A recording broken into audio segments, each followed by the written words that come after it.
Hello everyone, कैसे हैं आप सब। आपका स्वागत है मेरे इस यूट्यूब चैनल पर जिसका नाम है हिमांजलि सैनी। तो फ्रेंड्स, मैं उम्मीद करती हूँ कि आप खुश होंगे और अपनी पढ़ाई को कंटिन्यू कर रहे होंगे। तो फ्रेंड्स, आज मेरे व्लॉग की शुरुआत होती है मेरे मैथ के टॉपिक्स से। नंबर सिस्टम यहाँ पर मैं कर रही थी जिसका यूनिट डिजिट चल रहा था।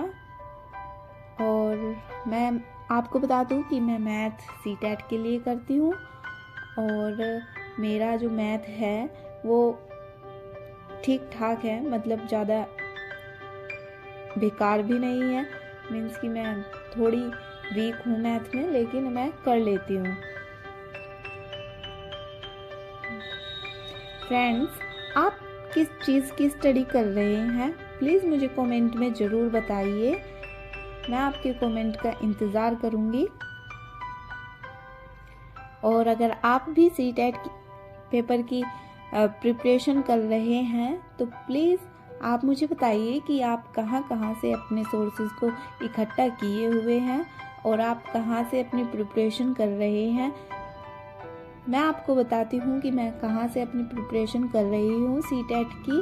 तो सीटेट पेपर 2 की प्रिपरेशन मैं कर रही हूँ अड्डा 24/7 एक जो चैनल है। मैथ की प्रिपरेशन मैं वहाँ से करती हूँ और साइंस की प्रिपरेशन मेरी, जैसे कि अभी आप देख रहे हैं, ये एक मैम है जो पीपल टीचर्स करके एक चैनल है, उस पर ये मैम आती हैं। वहाँ पर मैं साइंस की प्रिपरेशन करती हूँ इन मैम से। और आप किस सब्जेक्ट की प्रिपरेशन कर रहे हैं सीटेट में, या फिर आप किस एग्ज़ाम की तैयारी कर रहे हैं, प्लीज़ मुझे कमेंट में बताइए। फ्रेंड्स, देखिए, हमें तैयारी तो अभी से ही करनी होगी, क्योंकि अगर हम ऐसा नहीं करेंगे तो हमारा कहीं ना कहीं लॉस है इस चीज़ को लेके। अभी हमारे जो एग्ज़ाम है उसमें लगभग 80 डेज़ का टाइम है सीटेट का। और अगर हम मान के चले कि वो 80 डेज़ हमारे कभी किसी और काम में लग जाएंगे तो फिर हम तैयारी कब करेंगे। इसीलिए जो भी अभी टाइम है, जितना भी टाइम मिलता है, तो आप प्लीज़ उस टाइम को यूटिलाइज़ करें और अपनी तैयारी को इस बार अच्छे से करें। क्योंकि इस बार क्या है, इस बार हमारे जो एग्ज़ाम हैं वो KVS भी आने वाला है, NVS भी आने वाला है, EMRS भी है और साथ ही साथ BPSC भी है। फ्रेंड्स, जब इतने सारे एग्ज़ाम आ रहे हैं तो क्यों ना हम अपनी स्टडी को अच्छी तरीके से करें, जिससे कि हमारा सीटेट क्लियर हो जाए। क्योंकि आपको भी पता है कि बिना सीटेट के कोई भी एग्ज़ाम हम नहीं दे सकते हैं। और सीटेट इम्पोर्टेंट भी नहीं है।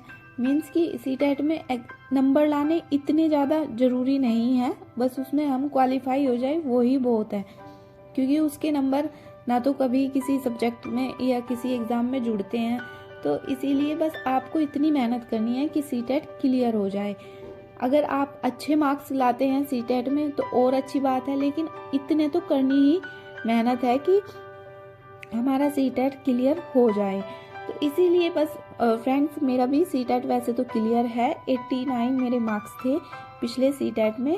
और इस बार मैं सोचती हूँ कि जनरल वाली जो कैटेगरी होती है, जिसमें कि OBC वालों को बाहर कर दिया जाता है, तो मैं बस इसीलिए सीटेट की दोबारा से प्रिपरेशन कर रही हूँ।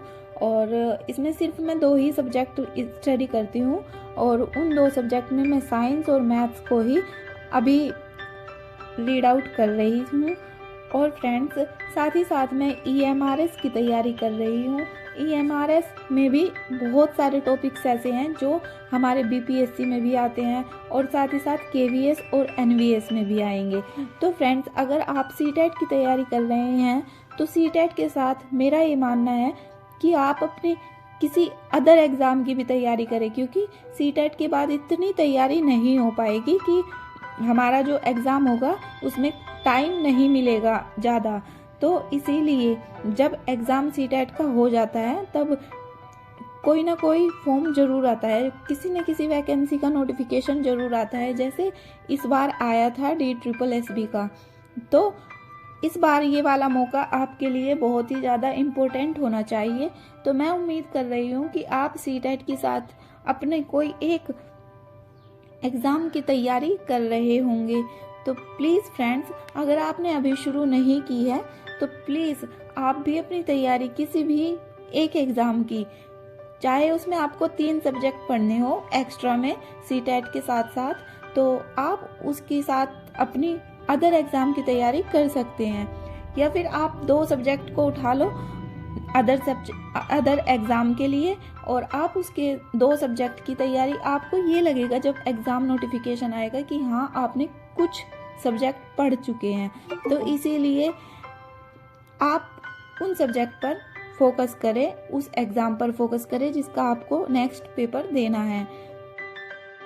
और अब मैं थैंक यू कहना चाहती हूँ अपने उन सब्सक्राइबर्स को जिसने परसों मेरा चैनल सब्सक्राइब किया है और कल एक सब्सक्राइबर ने मेरा चैनल सब्सक्राइब किया है। तो प्लीज़ मैं उन दोनों का और कल वाले सब्सक्राइबर का थैंक यू करना चाहती हूँ। तो बहुत बहुत थैंक यू आपका। और प्लीज़ आप मुझे कमेंट में अपना कोई भी डाउट या फिर कुछ भी क्वायरी हो वो मुझसे कंफर्म कर सकते हैं। और आज मेरा व्लॉग यहीं पर कंप्लीट होता है। तो फ्रेंड्स, जो भी मेरा चैनल वॉच कर रहा है, please subscribe my channel and press the bell icon. Thank you everyone.